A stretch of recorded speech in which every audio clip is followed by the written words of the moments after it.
आपल्या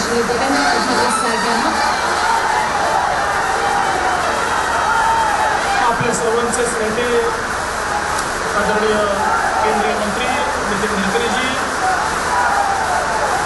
आमचे मार्गदर्शक शिवसेना पक्षप्रमुख आदरणीय उद्धव ठाकरेजी, सौ रश्मी वहिनी, मंचावर उपस्थित केंद्रीय मंत्री सन्माननीय सुरेश प्रभूजी, अनंत गीतेजी, रामदास आठवलेजी, माजी मुख्यमंत्री माननीय नारायणराव राणेजी, आमचे सहकारी चंद्रकांत दादा पाटील, रामदास भाई कदम, दीपकजी केसरकर, रवींद्रजी चव्हाण, सन्माननीय खासदार विनायकराव राऊत, सन्माननीय आमदार वैभव नाईक, नितेश राणे, सदानंद चव्हाण, त्याचप्रमाणे जिल्हा परिषदेचे अध्यक्ष, नगर परिषद अध्यक्ष माजी आमदार प्रमोद जठार, बाळ माने, राजन तेली, शिवराम दळवी, अजित भोगटे, या ठिकाणी मंचावर उपस्थित सर्व पदाधिकारी आणि उपस्थित सर्व भगिनी आणि बंधूंनो, मी सर्वप्रथम आपल्या सर्वांच्या वतीनं आदरणीय नितीनजींचं अतिशय मनपूर्वक अभिनंदन करतो आणि आभार मानतो की अनेक वर्षापासून जे कोकणवासियांचं स्वप्न होतं, अनेक वर्षापासून जे हिंदू हृदय सम्राट बाळासाहेब ठाकरेंचं स्वप्न होतं, अनेक वर्षापासून या कोकणातल्या प्रत्येक लोकप्रतिनिधीला जे काम झालंच पाहिजे असं वाटायचं, अशा मुंबई गोवा महामार्गाचं काम ज्या तडफेनं आणि ज्या गतीनं माननीय गडकरी साहेबांनी हातामध्ये घेतलं आणि त्याची सुरुवात केली, खरोखर मला असं वाटतं की खूप मोठा आशीर्वाद या कोकणाचा गडकरी साहेबांना मिळाल्याशिवाय राहणार नाही. आणि म्हणून आपल्या सगळ्यांच्या वतीनं, महाराष्ट्राच्या वतीनं मी त्यांचे अतिशय मनपूर्वक आभार मानतो. खरं तर महाराष्ट्रामध्ये गडकरी साहेब असतील, सुरेश प्रभू साहेब असतील, खूप मोठ्या प्रमाणात इन्फ्रास्ट्रक्चरचं जाळं या ठिकाणी भिन्न तयार करण्याची सुरुवात झाली.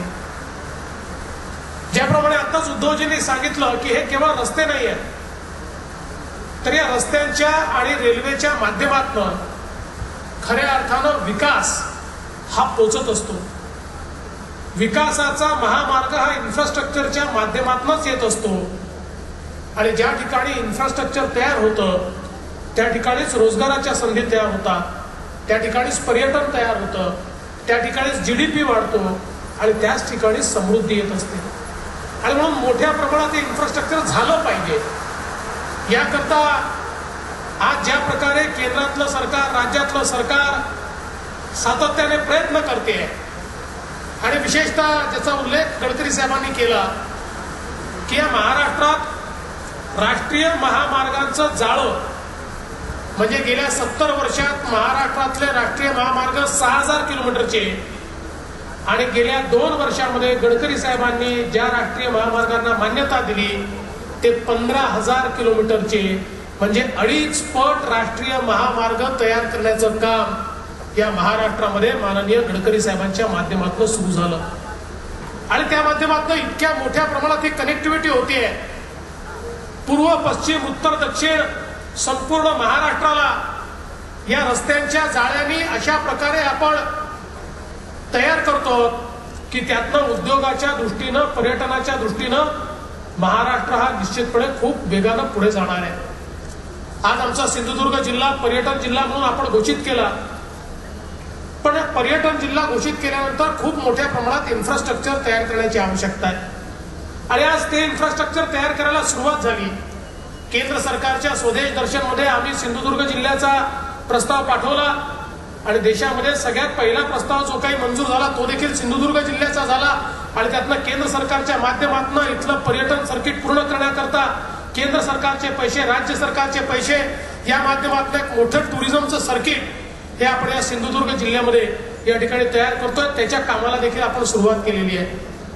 बंदरांचं काम असेल, रस्त्यांचं काम असेल, आणि सुरेश प्रभू साहेबांचे देखील मी आभार मानतो, इतक्या मोठ्या प्रमाणात रेल्वेचे प्रकल्प हे त्यांनी हातामध्ये घेतले आहेत. आणि खऱ्या अर्थानं हे जे रेल्वेचे प्रकल्प आहेत याच्यामुळे मोठ्या प्रमाणात आपल्याकडे उद्योगाला तर चालना मिळणारच आहे, पण रोजगाराची निर्मिती देखील खूप मोठ्या प्रमाणात होणार आहे. एकट्या जर कोकणाचा विचार केला तर 20,000 कोटी रुपयांपेक्षा जास्त आज रेल्वेचे प्रकल्प केंद्र सरकार आणि राज्य सरकार यांची जी आम्ही एसपीव्ही तयार केली आहे त्या एसपीव्हीच्या माध्यमातून सुरू आहे.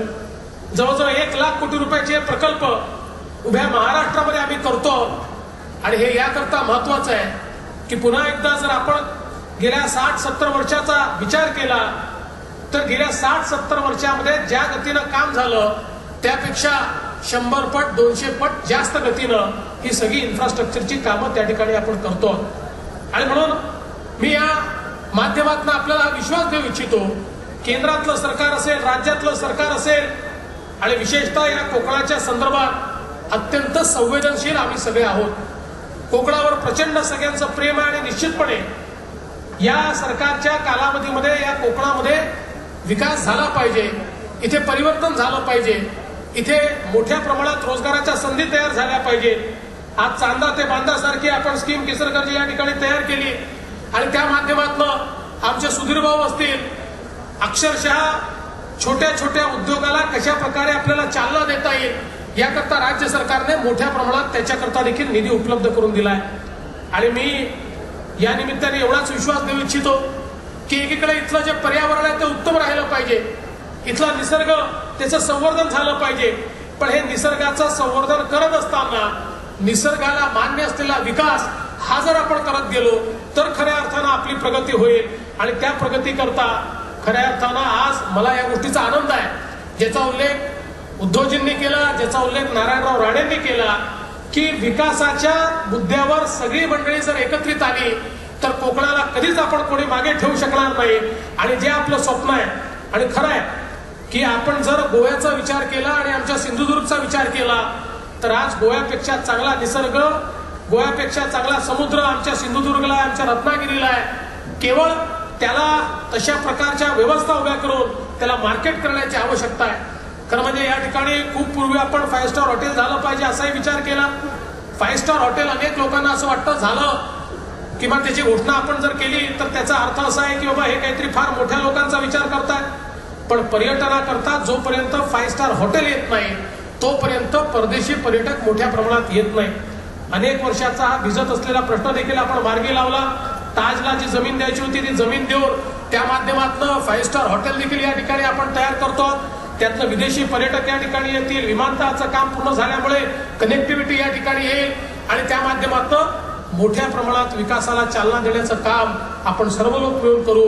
मी आज अधिक बोलणार नाही, अतिशय चांगलं विवेचन सगळ्यांनी या ठिकाणी केलं आहे. पण महाराष्ट्राचा मुख्यमंत्री म्हणून आपल्याला हा शब्द देतो की महाराष्ट्रातलं सरकार कोकणाच्या पाठीमागे अत्यंत खंबीरपणे उभं राहील आणि कोकणाचं परिवर्तन, कोकणाचा विकास आणि कोकणाच्या पर्यटनाला चालना देण्याकरता ज्या ज्या गोष्टी करण्याची आवश्यकता असेल त्या सर्व गोष्टी महाराष्ट्र सरकारच्या वतीनं केल्या जातील एवढंच आश्वासन आपल्या सर्वांना देतो आणि माझं बोलणं संपवतो. धन्यवाद. जय हिंद, जय महाराष्ट्र. मुख्यमंत्री साहेब, आपल्या उपस्थितीनं अवघा महाराष्ट्रच आमच्या या कोकणच्या आनंद सोहळ्यात सहभागी झाल्यासारखं आम्हाला भासतंय.